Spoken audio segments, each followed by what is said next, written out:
I'm just really chuffed because here we have the key people who are actually creating wealth in the country, who are generating the money that's used, then taxed and used to spend on public services. And we know the economy has been through a really rough stage, and the fact that anyone is left standing after what this country's been through in the last year and a half is incredible. So out in the room over here, we're meeting the people who've actually been doing it.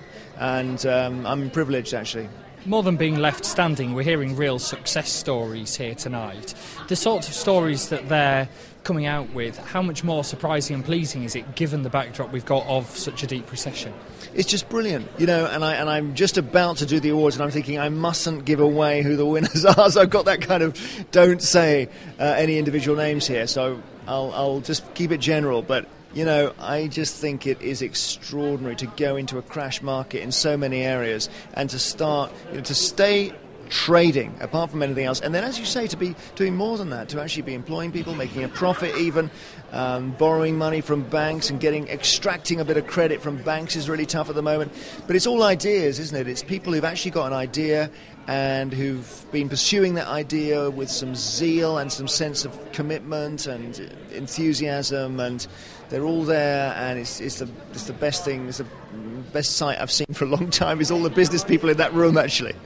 There's a lot of businesses that are clearly not doing as well as the ones we're celebrating here tonight. What would your message be, perhaps things that they can learn from some of the success stories that we've heard tonight to try to keep going because conditions are still bad?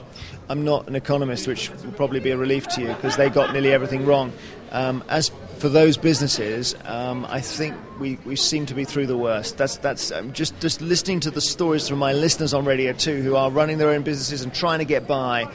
The one thing that's happened in the last year is that we now know it's not Armageddon, and for a while after Lehman's went down, it really looked like we might be into the most serious black hole imaginable. So there is that. So it now looks as well that maybe some things are strengthening. The stock market's looking better, property's looking stronger, all of that. We may be coming out of the first phase of it.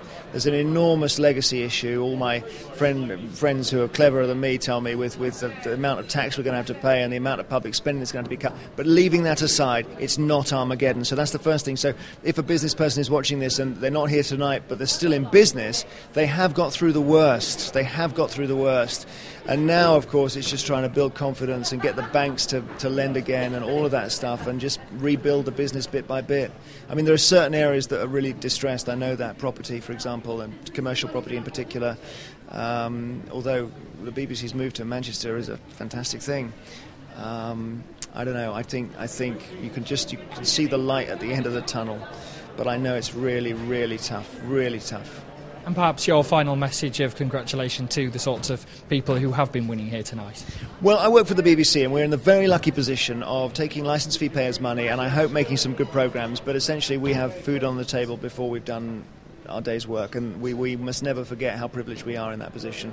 And in the room tonight, with all the winners and the finalists, are people who have to go out and earn the money, and they're taxed on it, and the wealth they create provides the public services, and I am full of admiration for them, because we've not just got businesses that are functioning here, we've got ones that are doing really well in a crash, in a situation where we thought, they're very happy tonight, we thought the whole economy might be wiped out for a while. So I just say congratulations, this is fantastic, and I'm looking around the room and I'm thinking if these people are doing what they're doing, there is hope for us all.